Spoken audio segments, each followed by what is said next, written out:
আল্লাহ বলেন বান্দা রে,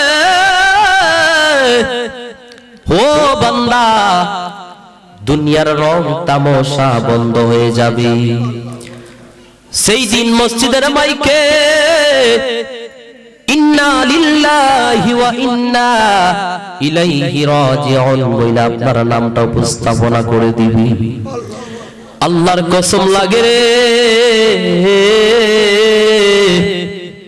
কেউ নাই আপনার আপন, মা নাই, বাবা নাই।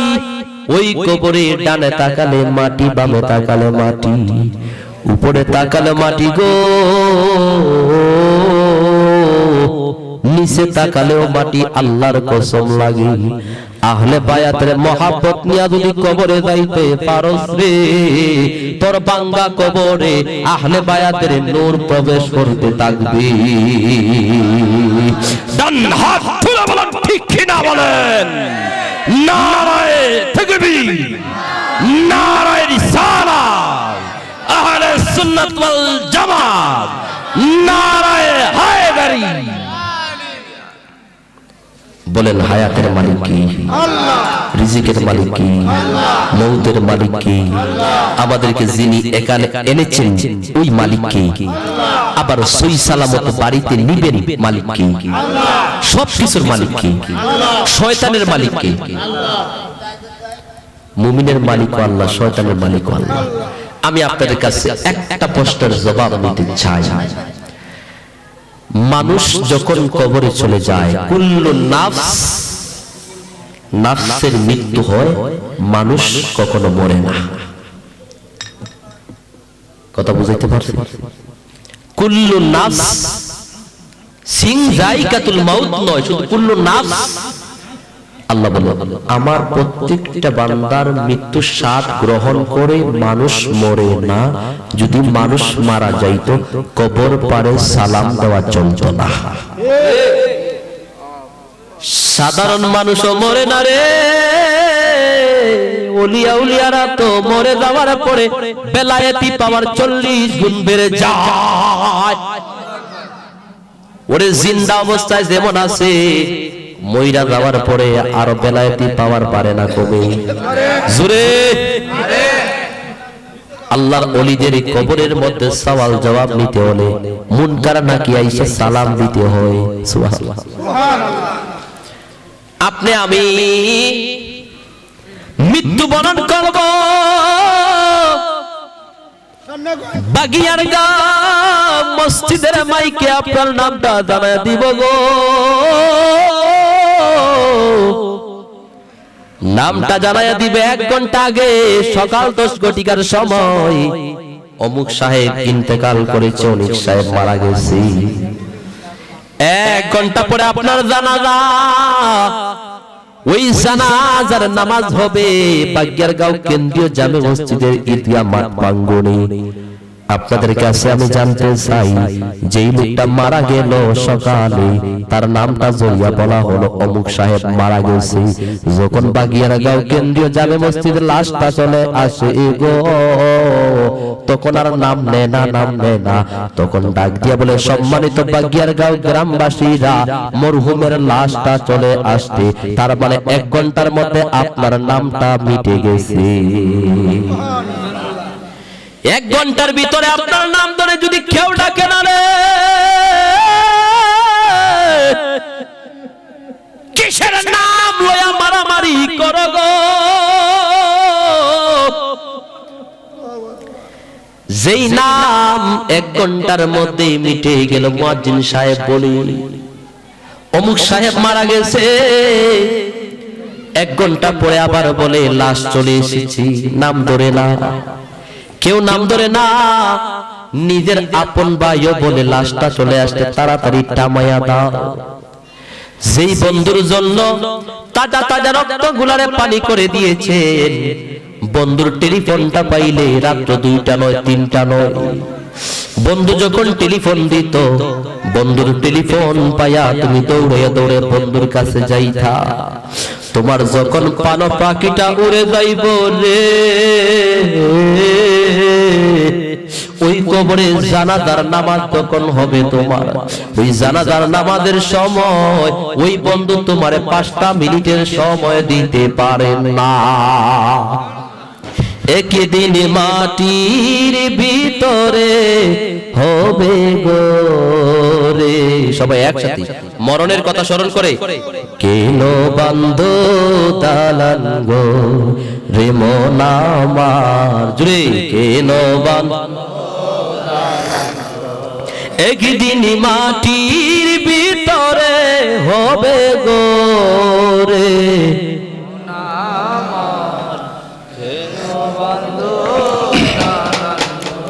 রে মন আমার, কেন বান্ধ দালান গো, প্রাণ পাখি উড়ে যাবে পিঞ্জর ছেড়ে,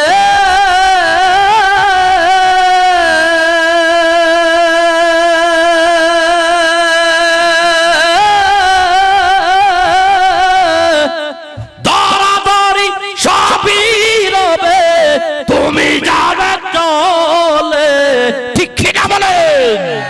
বন্ধু বান্ধব যত পাড়া ব্যক্তি আত্মীয় স্বজন কেউ তো যাবে না তোমার সাথে রে মন আমার, কিলো বান্ধ দালান গো রে মন আমার, কিলো বান্ধ দালান গো। মারহাবা। বেশি সময় আপনাদেরকে আমি দিতে পারবো না, অল্প কিছু সময় আমি হাত দিয়ে গনে 9টা পর্যন্ত আলোচনা করে চলে যাব।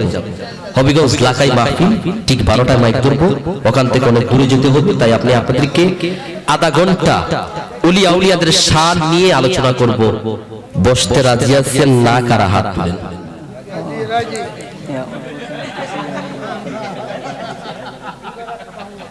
রাজি নাই? তাহলে সালাম দিয়ে বিদায় নিয়ে যাই। বয়ানের পক্ষে আছেন কারা? হাত উপরে উঠবে না, রাখেন। কারণ তো সর্বপ্রথমে ক্লাসের ভিতরে টিচার যখন প্রবেশ করে, টিচার যদি মাল খায়া ঢুকে, বলেন ছাত্র কিছু শিখবে? সর্বপ্রথম টিচার শক্ত হয়ে প্রবেশ করতে হবে, আজকে ছাত্রকে শিখাইব। আমি শক্ত হয়ে আসছি মৌলভীবাজার থেকে, এখন আপনারা দুর্বল। তাহলে যিনি বোলিং করতেছে তিনি যদি দুর্বল হয়, ব্যাটিং দিয়ে করবে, হেবড়া তো ব্যাট সহ ছক্কা মার। বোলিং মজবুত হতে হবে, ব্যাটিং মজবুত হতে হবে। ডান হাত তুলে বলেন ঠিক কিনা বলেন? এটা হলো ওলিয়া উলিয়াদের স্থান, এটা হলো উরুস মাহফিল, ওলিয়া উলিয়াদের নজর মুবারক। এই মাহফিলে আছেরা নাই নাসিরুদ্দিন সিফাতলা রাহমাতুল্লাহ আলাইহি নজর পাক ওই মাহফিলের মধ্যে আছে। আমি গ্যারান্টি দিতে পারি, ওই মাহফিলে সারা রাত বসে ইবাদত করবেন, আপনার মা আপনার পাশে থাকবে না, আপনার ভাই আপনার পাশে থাকবে না, আপনার বোন আপনার পাশে থাকবে না। যখন কবরে কেউ থাকবে না, তখন আপনার প্রিয় মুর্শিদ আপনার নাজাত হইয়া আপনার কবরে চলে যাবে। হাত তুলে বলেন ঠিক কিনা বলেন? নারে তাকবীর, নারে রিসালাত, নারে গাউসিয়া, নারে হায়দারিয়া। আমি যে বলেছিলাম কুল্লু নাফস, মানুষের নফসের মৃত্যু হয়, মানুষ মরে না। আলা ইন্না আউলিয়া আল্লাহি লা খাউফুন আলাইহিম ওয়া লা হুম ইয়াহজানুন। আল্লাহর ওলিগণ মরে না। আসুন আমরা দুরূদ শরীফের কিছু ফজিলত সম্পর্কে জানি। আজকে রাতে যেহেতু দুরূদ শরীফ পড়বেন আপনারা, তার আগে দুরূদ শরীফের কিছু ফজিলত সম্পর্কে আমরা শুনে তারপর ওলিয়া উলিয়াদের শানে প্রবেশ করব ইনশাআল্লাহ। আসেন, আদম আল্লাহ বানাইলেন, আদমের স্ত্রীর নামটা কি? যদি আপনারা কথা না বলেন তাহলে তো ওয়াজ জমবে না। বক্তা যত বড়ই গরম হোক না কেন, শ্রোতা যদি দুর্বল হয় বক্তা দিয়ে কাজ হবে না। আওয়াজ করে বলুন, আদমের স্ত্রীর নাম কি? এই তো ভালো লাগছে। আদমের স্ত্রী কি বানাইলেন স্বয়ং আল্লাহ নিজে পছন্দ করে আদমের জন্য। আদম যখন ওই হাওয়াকে দেখলো, আমি সংক্ষিপ্ত ডানেও যাইনি বামেও যাইনি, মধ্যখানে এসে শুধু দুরূদ শরীফের এই দুরূদ শরীফের ফজিলতটা বোঝানোর জন্য আদম আর হাওয়ার ঘটনাটা নিলাম। রাগ করছেন? আদম জান্নাতের কিনারে গিয়ে হাওয়াকে দেখে অনেক পছন্দ হয়ে গেছে। জান্নাতের বাম দিকে হাওয়া বসে আছে, আল্লাহকে ডাক দিকে, আল্লাহ হাওয়াকে আমার কাছে অনেক ভালো লেগেছে, এত নূরের মতো চেহারা, আমি আদমের চোখের পলক নিচে নামে না। আল্লাহ বলে, আদম তোমার জন্য বানাইছি, তোমার পছন্দের নয়, হাওয়াকে বানাইলাম আমি আল্লাহ নিজের পছন্দে, তুমি আদমের জন্য। আদম হলো সমস্ত জাতির পিতা, হিন্দু মুসলিম সব জাতের পিতা। আল্লাহ শরীয়তে 500 আইন নাযিল করলেন, তরিকতে 1900, হাকিকতে 2100, মারফতে 2166টা। এখন আসেন, আদম হলো জাতির পিতা, ইব্রাহিম নবী হলেন শুধু মুসলমানদের পিতা। পাইলাম কয়জন? 2 জন। শরীয়তের দৃষ্টিতে আপনার বাবারে বাবা বইলা ডাকা ফরজ, শ্বশুর আব্বারে শ্বশুর আব্বা না ডাইকা বাবা দান ডাকা শরীয়তের দৃষ্টিতে ফরজ। এখন মেয়ে বিবাহ করানোর পরে যদি জামাই বাড়িতে এসে ও শ্বশুর, হেবেড়া উঠে কইব এমন মেয়ে বিবাহ করাইলাম জামাই এটা আমার নামও জানে না, ও শ্বশুর। তো এই শ্বশুর আব্বারে শরীয়তের দৃষ্টিতে বাবা জান বলে ডাকা ফরজ। তরিকতের দৃষ্টিতে যার কাছে বায়াত গ্রহণ করেছেন আপনার প্রিয় মুর্শিদ, আপনার উস্তাদ, আপনার নাজাতের ধরিয়া আপনার নাজাতের ফয়সালা যিনি করবেন উনাকে বাবা জান বলে ডাকা তরিকতের দৃষ্টিতে ফরজ। পাইলাম কয়জন? শরীয়তে পাইলাম 2 জন, তরিকতে 1 জন। আমার নবী হলেন আমাদের রূহানি জগতের পিতা। শরীয়তে 2 জন, তরিকতে 1 জন, হাকিকতে 1 জন, মারফতে 2 জন। এই 6 জনকে যারা বাবা বলে অস্বীকার করবে তারা কখনো মুসলমান পরিপূর্ণভাবে হতে পারে বেজাল আছে? 6 জনকে মানতে হবে, উনি আমাদের বাবা। কেউ দেহর বাবা, আদম হলো দেহের বাবা, রূহ জগতের বাবা আমার নবী। আর আমাদের কুনতু নাবিয়্যাও ওয়া আদামু বাইনাল মাই ওয়াত তিন, যখন আদম পানি আর কাদার সাথে মিশ্রিত অবস্থায় ছিল, আপনার নবী আমার নবী তখন নবী ছিলেন। মানব হয়ে আসলেন তিনি গোপনের বেশে, 70,000 বৎসর ছিলেন তারকার বেশে। মানব হয়ে আসলেন তিনি গোপনের বেশে, 70,000 বৎসর ছিলেন ময়ূরের বেশে। আদম ডাক দে কয় আল্লাহ, ও আল্লাহ আমার কাছে হাওয়ারে অনেক ভালো লাগছে। আল্লাহ আল্লাহ আদম রে ডাক দে কয় আদম রে, তোমার পছন্দে আমি হাওয়া বানাই নাই, আমি আল্লাহ নিজে পছন্দ কইরা তোমার জন্য হাওয়ারে বানাইলাম, বিবাহ করাইব। জিব্রাইল হলেন কাজী সাহেব, মিকাইল আর ইসরাফিল হলো সাক্ষী। এখন আপনাদের বাগিয়ার গাঁয়ে বিবাহ হলে পরে সাক্ষী লাগে কি লাগে না? ও মাগো, সাক্ষী লইয়া মার্ডার হয়, মহারানা লইয়া মার্ডার হয়, কাবিল লইয়া এক বেই আরেক বেয়ের মাথা ভাঙ্গা দে। আমি জানতে চাই মিকাইল আর ইসরাফিল হলেন ওই আদম আর হাওয়ার বিবাহর সাক্ষী, আর জিব্রাইল হলেন কাজী সাহেব, আর আমার আল্লাহ হলেন স্বয়ং গার্জিয়ান। গার্জিয়ান হইয়া আদম আর হাওয়ার বিবাহ করাইলেন। বিবাহ সম্পূর্ণ হয়ে গেল। আদম তাকায় হাওয়ার দিকে, রে আমার আল্লাহ ডাক দে কয় আদম রে, হাওয়ার দিকে তুমি তাকায়ও না। আদম ডাক দে কয় আল্লাহ বিবাহ হয়ে গেছে, এখন হাওয়ার দিকে তাকাইলে কেন গুনাহ হবে, কেন তাকানো যাবে না? আমার আল্লাহ ডাক দিকে আদম রে, সুবহানাল্লাহ কোন, ও আদম তোমার জন্য আমি হাওয়ারে দিলাম, মহারানা ধার্য করলাম, মহারানা যতক্ষণ পর্যন্ত আদায় তুমি আদম করবা না ততক্ষণ পর্যন্ত হাওয়ারে তোমার জন্য হালাল করতাম না। ওরে গায়ের জোরে বললে কথা, নবীর প্রাণে লাগে বেতা, গায়ের জোরে বললে কথা, নবীর প্রাণে লাগে বেতা, চিরদিন তুই থাকবি না ভুবনে নিরঞ্জনে, দিবে তোরে দোজখের আগুনে, বলেন ফেলবে তোরে দোজখ, জোরে দোজখের আগুনে। বয়স যখন পড়বে পাঠি, সঙ্গী হয় দয়ালের লাঠি, কিছু কিছু কম শুনবি তুই কানে, ঠিক না? সেদিন বল পাবি না হাতে পায়ে,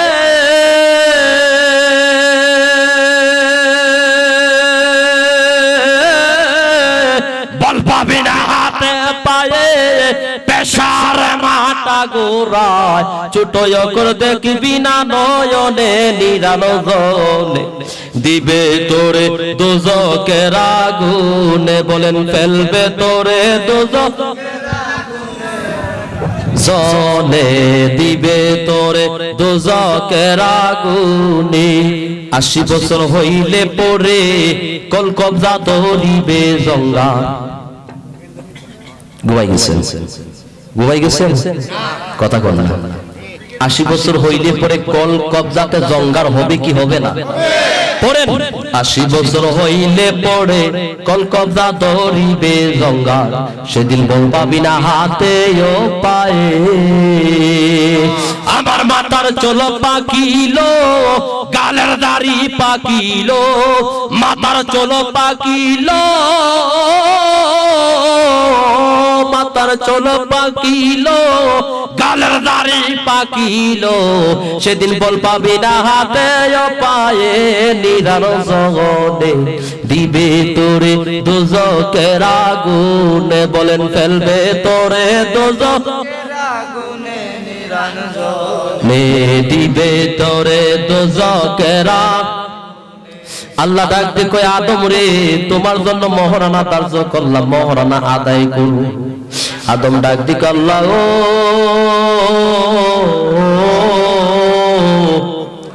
নাই হীরা নাই পয়সা নাই মানি নাই মুক্তা নাই ডলার নাই চৌকিট, কি দিয়া আমি আদম হাওয়ার মহারানা দিব গো?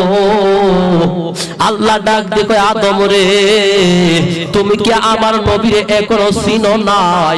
যেই নবীর রাস্তা দিকে হাইটা গেলে গাছগুলা আমার নবীরে সুখে সুখে সালাম দিত রে, যেই নবীর পাত্রের মধ্যে বৈশা গেলে পাত্রগুলা আর পাত্র থাকতো না, তুলার মতো নরম হইয়া যাইতো।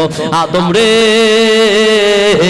ও আদম রে, তাড়াতাড়ি আমার নবীর উপরে 11 বার তুমি আদম দরুদ আদায় কইরা নাও। তুমি আদম যদি আমার নবীর উপরে 11 বার দরুদ আদায় করতে পারো রে, আমি আল্লাহ তোমার জন্য হাওয়ারে হালাল কইরা দিব। ওই আদম আর হাওয়ার বিবাহ, আমার নবীর উপরে কয়বার দরুদ? 5 বার লেগেছে, 11 বার। কয়বার? আদমের বিবাহ যদি কেউ মানে না, আমার আপনার বিবাহ হইতো না। আর আমি আপনার বিবাহ না করলে মিলন করার পরে যেই সন্তান দুনিয়াতে আগমন করবে রে, ওই সন্তান হবে জারদ সন্তান। শর্টকাট বয়ান হই জানেন, দুরূদ শরীফে বেদাত বলা যাবে না, দুরূদ শরীফ পড়া হলো ফরজের চাইতেও আরো উত্তম। ইন্নাল্লাহা ওয়া মালাইকাতাহু ইউসাল্লুনা আলান নবী ইয়া আইয়ুহাল্লাযীনা আমানু সাল্লু আলাইহি ওয়া সাল্লিমু তাসলিমা।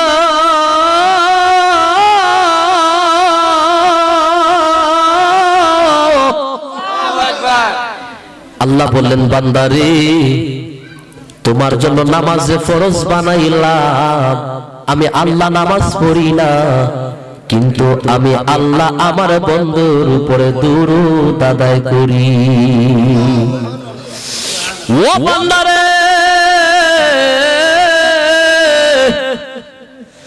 তুমি আল্লাহ কেন আমারে মহব্বত দিল আমার আল্লাহ কয় আদম রে তুমি আমার বন্ধুর উপরে 11 বার দুরূদ আদায় না করা পর্যন্ত তুমি আদমের জন্য হাওয়ারে সম্পূর্ণ করব না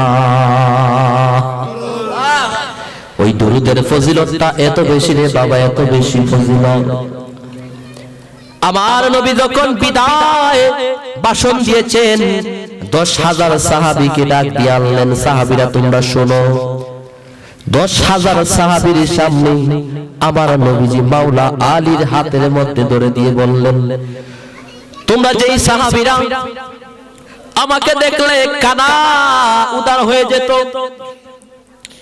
আমাকে দেখলে মনের কোনো দুঃখ থাকতো না মনে রাখবা আমি যার মাওলা আমার মাওলা আলীও তার মাওলা আমি হলাম এলেমের দরজা হলো আমার আলী যখন আল্লাহ কুনতু নাবিয়্যা ওয়া আদামু বাইনাল মা'i ওয়াত তিন আল্লাহ আল্লাহর নূরকে দুই খণ্ড হওয়ার জন্য বললেন আল্লাহর একটা নূর আলাদা হয়ে গেল রে ওই নূরের নাম হইল নূরে মুহাম্মাদি ওই নূরের নাম নূরে মুহাম্মাদি রে ওই নূর থেকে আবার দুইটা খণ্ড হয়ে গেল একটা নূর হলো মাওলা আলী আরেকটা নূর হলো মুহাম্মদ সুবহানাল্লাহ জোরে মাওলা আলী নামাজ পড়ছে কি পড়ছে না জোরে জোরে জোরে পড়ছে ওই তো না শব্দ নাই আপনি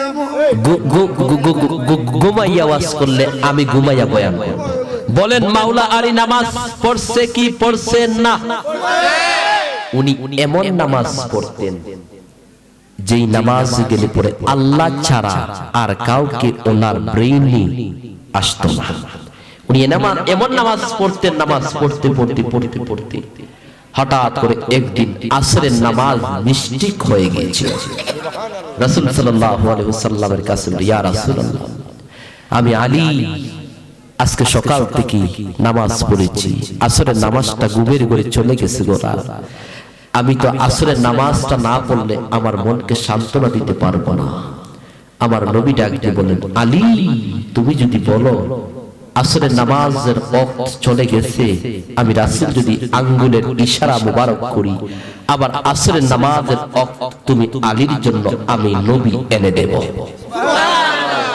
ওই নামাজ পড়েছেন আলী কাবা ঘরে হজ করেন কাবা ঘরে যান কাবা ঘরের ডান দিকে দেখবেন এখনো মাওলা আলীর জন্ম করার পরে মাওলা আলীর মা ফাতেমা বিনতে আসাদ রাদিয়াল্লাহু তাআলা আনহুমার গর্ভে মাওলা আলী আমিরুল মুমিনিন শেরে খোদা মুশকিল কুশা মাওলা আলী যখন মা ফাতেমার পেটে গর্ভ অবস্থায় ছিল তখন ফাতেমা কাবা ঘরের চতুর্দিকে তাওয়াফ করতে হঠাৎ করে পেটের ভিতরে মনে হয়েছে অনেক ব্যথা ব্যথা অনুভব হচ্ছে মা ফাতেমা মনে করলেন সম্ভবত আমার ছেলে আগমনের সময় হয়ে গেছে আল্লাহ বলে কাবা রে দুইটা খণ্ড হয়ে যা দরজা হয়ে যা আমার মাওলা আলীর মাকে কাবা ঘরের ভিতরে প্রবেশ করিয়ে দে সুবহানাল্লাহ মাওলা আলী মা কাবা ঘরের ভিতরে প্রবেশ করলেন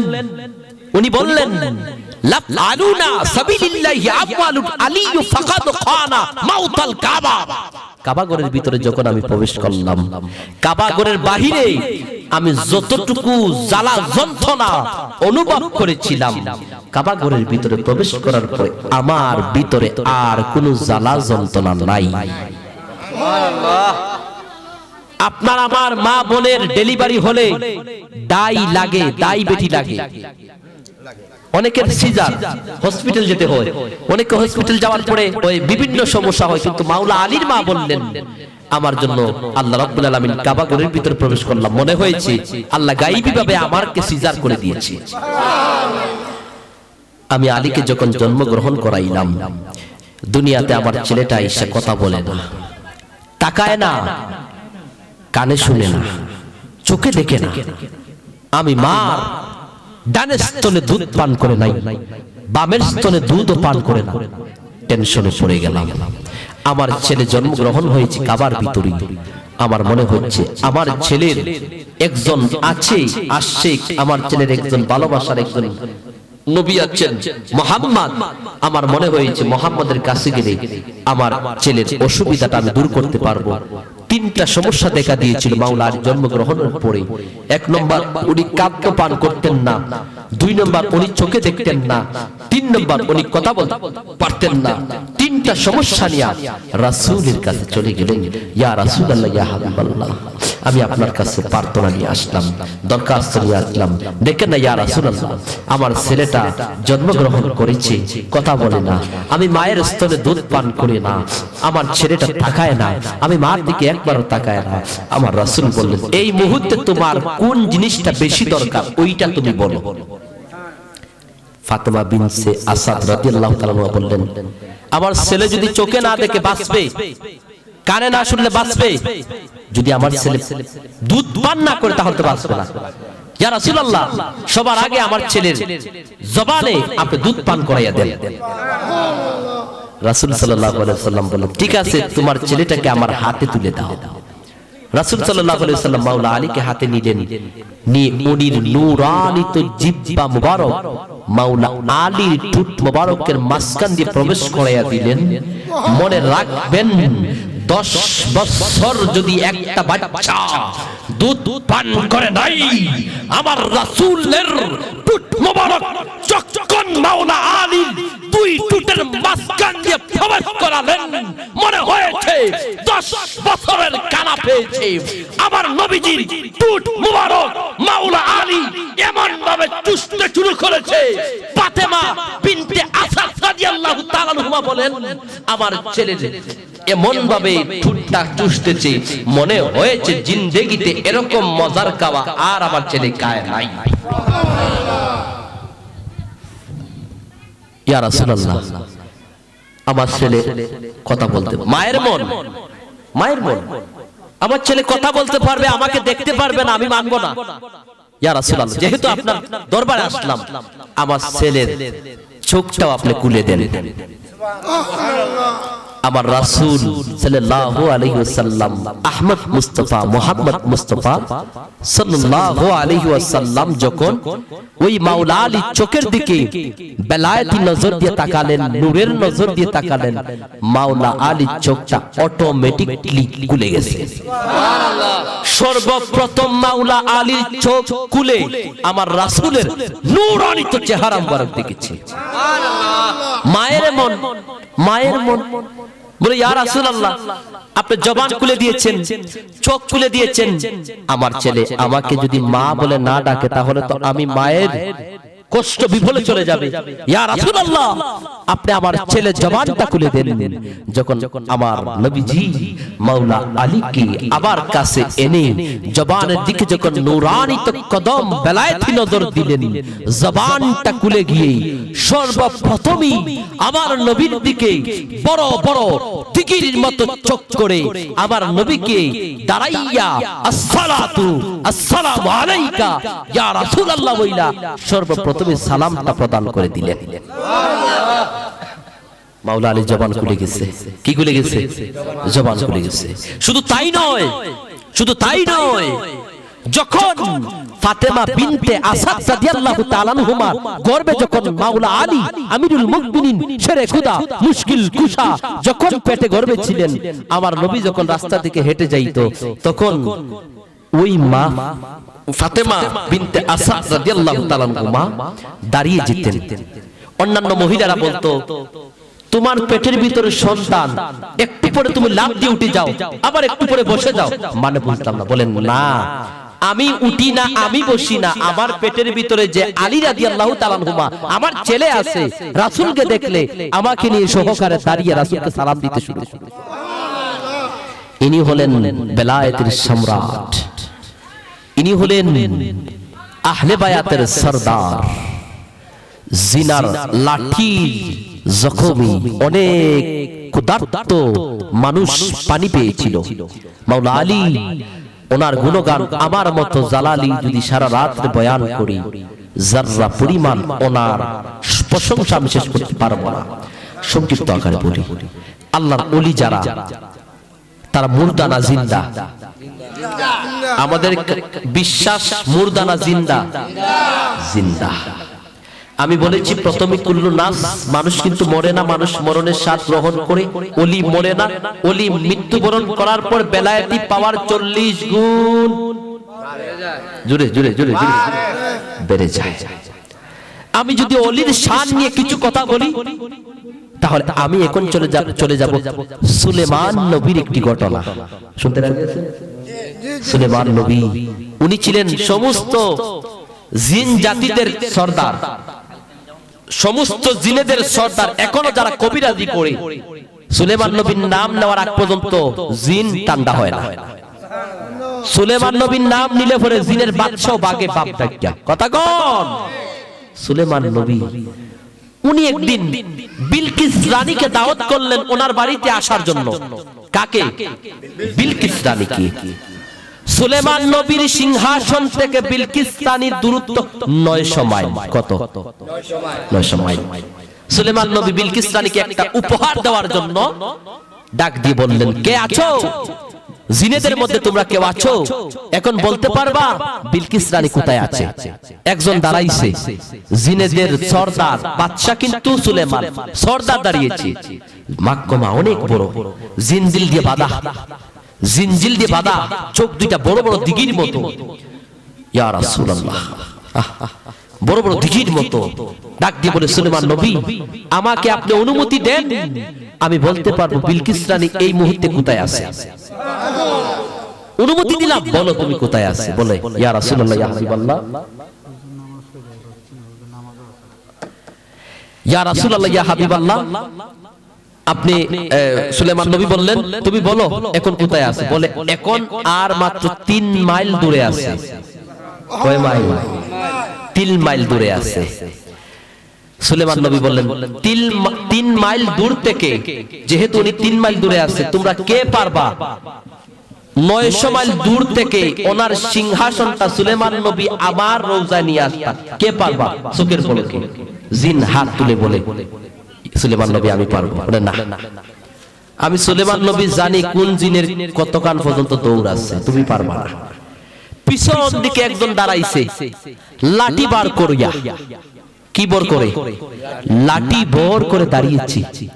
সুলেমান নবী আপনি যদি আমাকে অনুমতি দেন, আপনার চোখের পাতি মারার আগে বিলকিস রানীর সিংহাসনটা 900 মাইল দূর থেকে আপনি সুলেমান নবীর কদমে নিয়ে আসবো।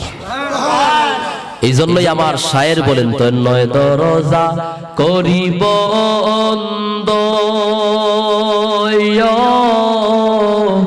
লয়রে ফুলেরি গন্ধরে, অন্তরে জফিও মাওলার নাম রে, অন্তরে জফিও নাম রে, এ মোরা নিশিরাত রে রইও আল্লাহর নাম।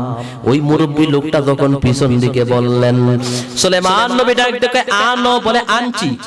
কেমনে আল্লাহ? সুবহানাল্লাহ। সুলেমান নবী আপনি যে চোখের পাতি মারছেন, আপনার চোখের পাতি মারার আগে আগে গো আমি বিলকিস রানীর সিংহাসনটা আপনার কদমে নিয়ে হাজির হইয়া গেলাম।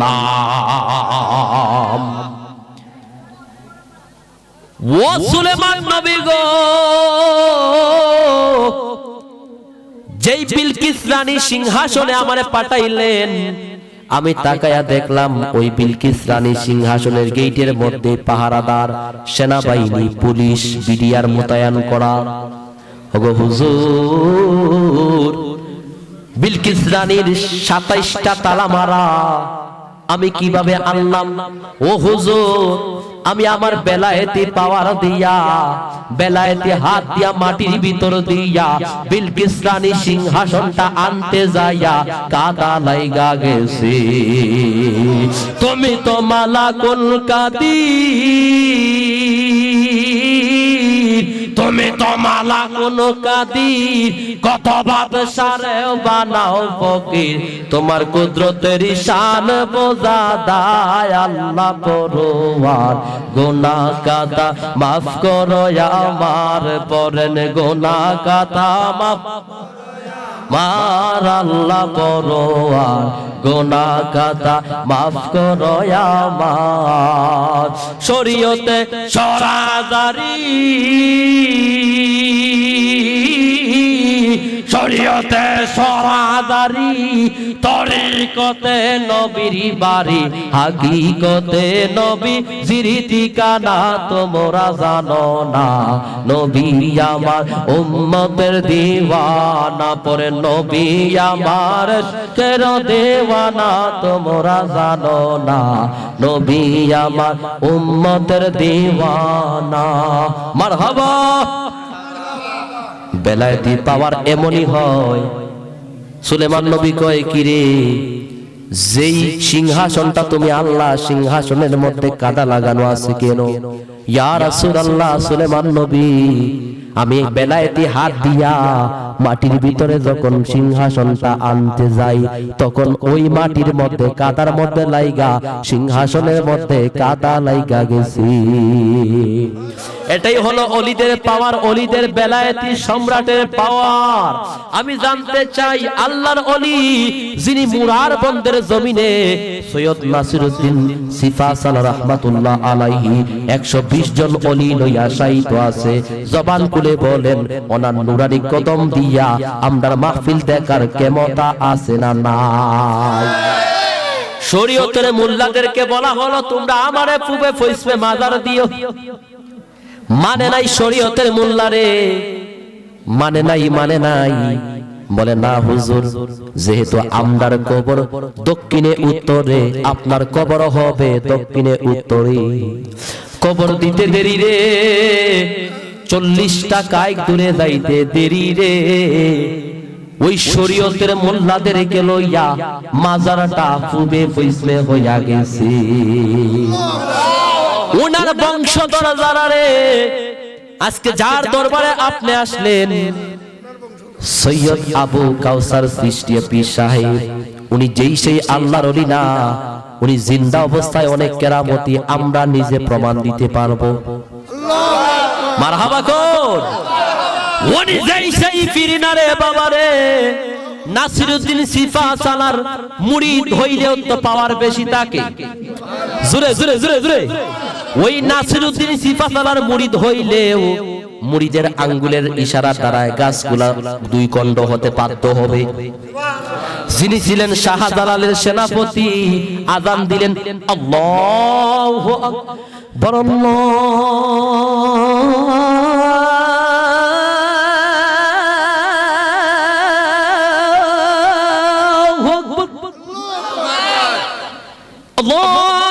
আকবার, আল্লাহ